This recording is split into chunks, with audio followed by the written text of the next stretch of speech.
Hi guys, Autumn here today to do my week 1 and week 2 of July weekly wrap up. Um, so the first week of July, I did not read anything. I did not finish anything. I did start 2 books, I just did not finish. And then in the second week, I read 13 books, so I made up for not reading in the first week or completing anything in the first week. So yes, I am gonna briefly mention um, if a book meets for the pop culture readathon.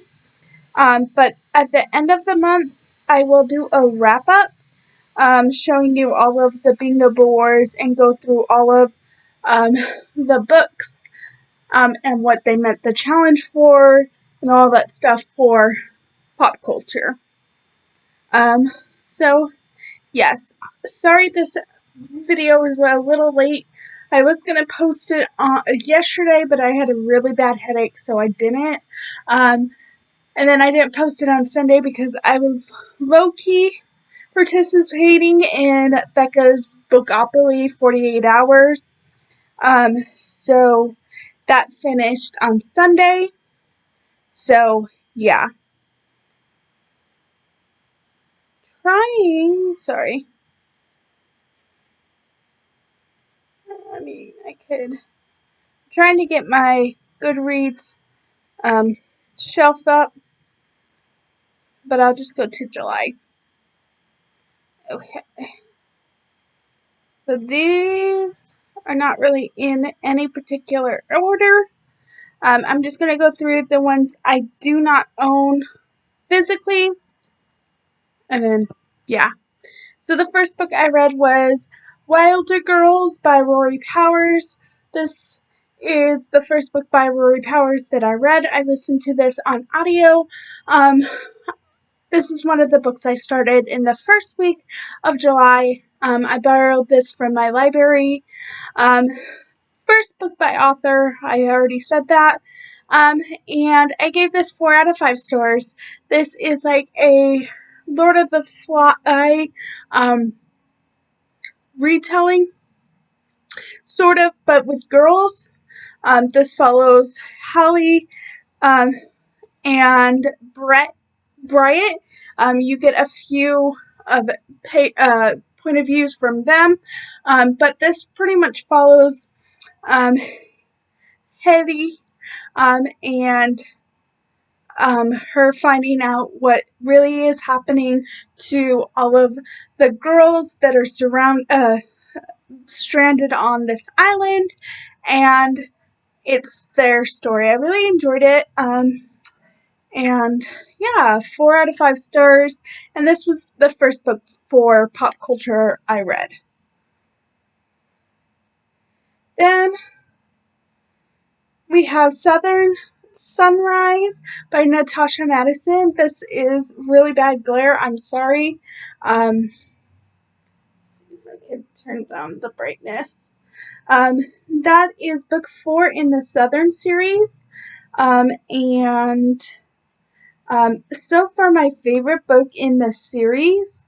Is that better? Yes, it's better. It's my favorite book in the series. This is a second chance romance. I gave this 5 out of 5 stars, and when I was writing my little notes on it, I didn't say it was for pop culture, but I'm actually going to use this for pop culture, which is why I'm going to do a wrap up at the end of the month. So yes, but this follows Emily and Ethan, and Ethan is a kid. For the first 3 books, he's in the first 3 books. He's one of the kids, so it's his story. I really enjoyed this. 5 out of 5 stars. But something happens to Ethan, and then he leaves his fiance, and he's gone for 5 years, I think, and then he comes back. And it's their story. Just And then I read Changing Her Luck by Ella Maven. This was the Read Me Romance podcast for the week of June 22nd through the 26th. I gave this 3 out of 5 stars. This is an alien romance. This was the Read Me Romance podcast, as I said, and it was the first book by this author. It was okay.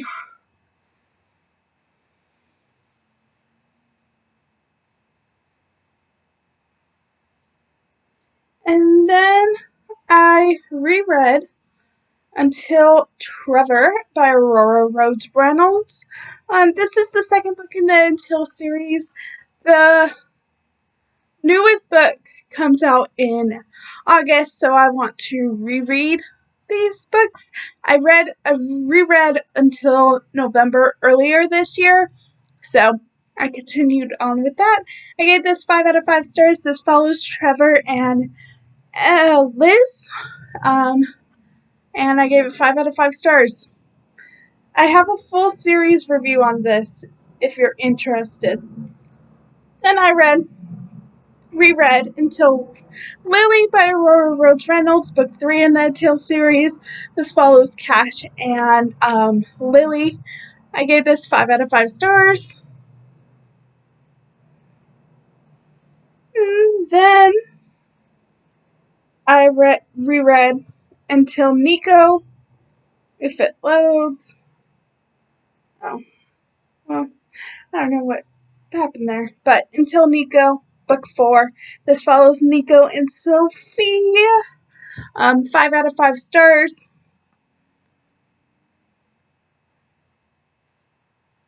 And then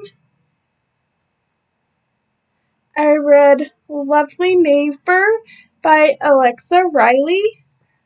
This is Lovely, book 1. Sorry. And I gave this 4 out of 5 stars. This came out on the 4th of July. This follows Aaron and Devin. Devin is like a CEO, and he travels a lot. He's a lawyer, and he travels a lot.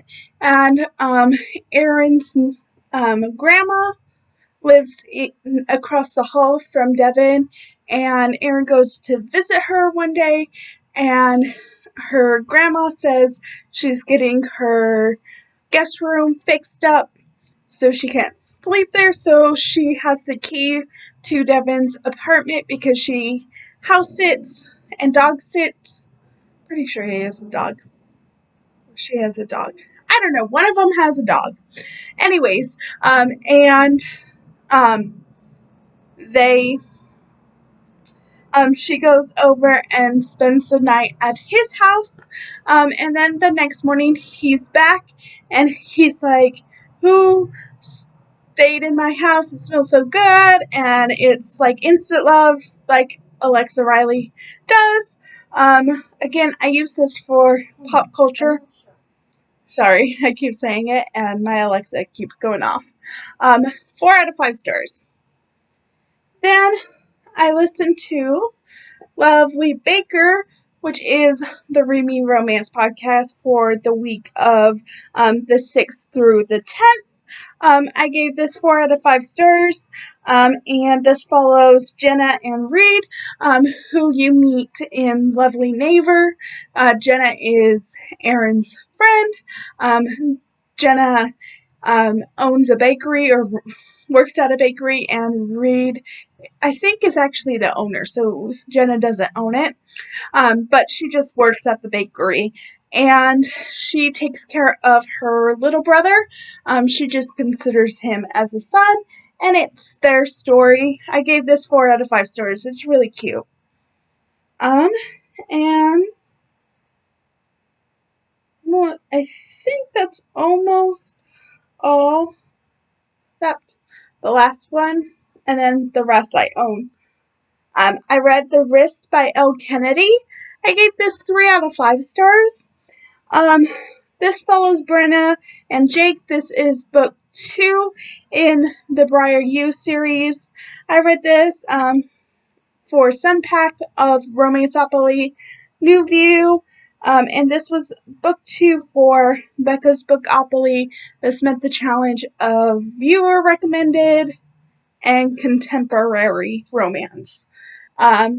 So yes, I gave this 3 out of 5 stars. As I said, it follows Brenna and Jake, and it's has a few of my favorite tropes, but they didn't last too long, so that's why I didn't really like it. I would have liked it a little bit more if they lasted longer.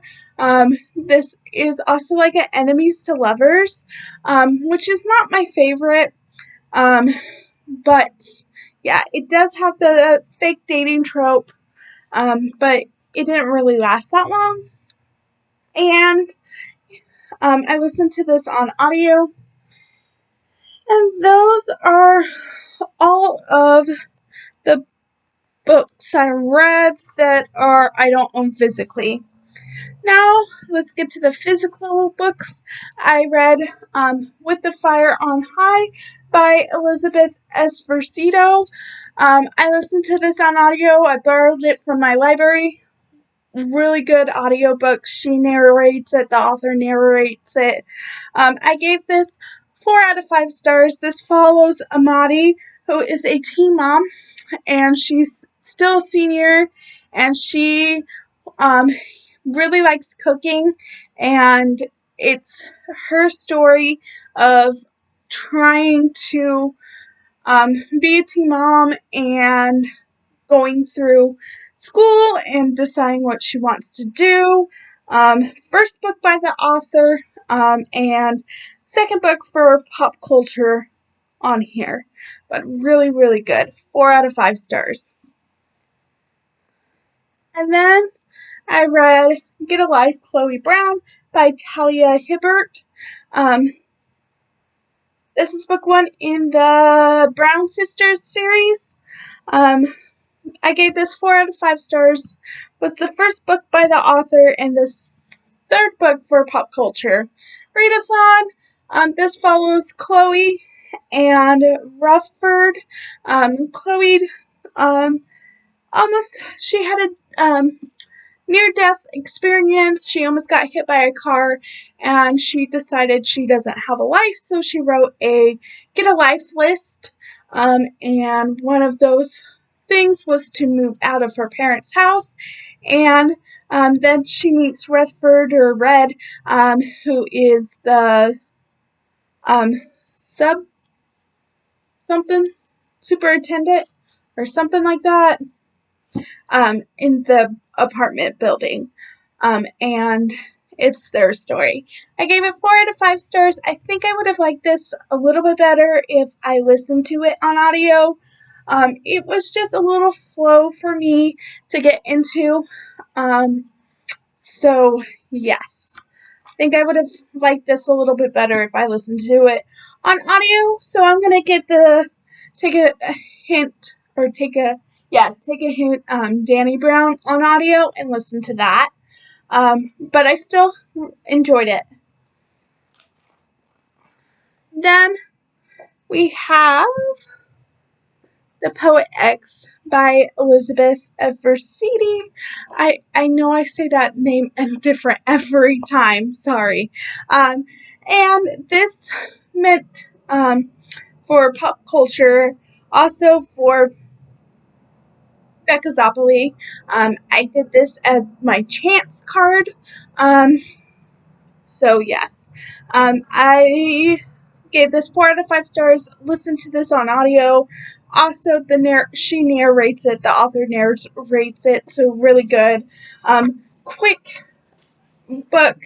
It's told in verse, and I gave this 4 out of 5 stars. This follows Zamara, and it's her coming of age story. It's a YA, so she's still in school, where she's hiding the fact that she writes poetry from her parents, and she has a twin brother, and it's her story. I really enjoyed it. 4 out of 5 stars. And then finally, I read The Cheerleaders by Kara Thompson. This is the third book I read for Becca's Bookopoly, and this met the challenge of, what did it meet? The thriller? I think it just thriller. But anyways, I gave this 4 out of 5 stars. Listen to this on audio from my library, and I really enjoyed it. First book by Kara Thomas. Yes, Thomas. This follows Monica, whose sister and the rest of her sister's cheerleading squad died mysteriously, and she's trying to figure it out. It's like 5 years later, and it's her trying to figure out what happened to her sister. This is told in 2 points of view. At the end there is another one, but I won't say that. But this is told 2 points of view. It is told from present day, and then 5 years earlier, in her sister's point of view. I really enjoyed this, 4 out of 5 stars, and yeah, I'm glad I read this. And the Becca's Bookopoly actually was in my favorite because a lot of these were books I already had on my TBR for July, so I just read them and they fit the categories. So those are the physical books I read, and then all of the Kindle books. I know this video is a long video. Hopefully on Sunday, it will be a shorter video. And yes, but I did read 13 books in the last week, so I wanted to talk about those. If you've read any of these, what did you think of them? And how are you doing in pop culture if you're participating? And if you participated in Becca's 48-hour Bookopoly, how did you do? And I'll see you guys later. Bye.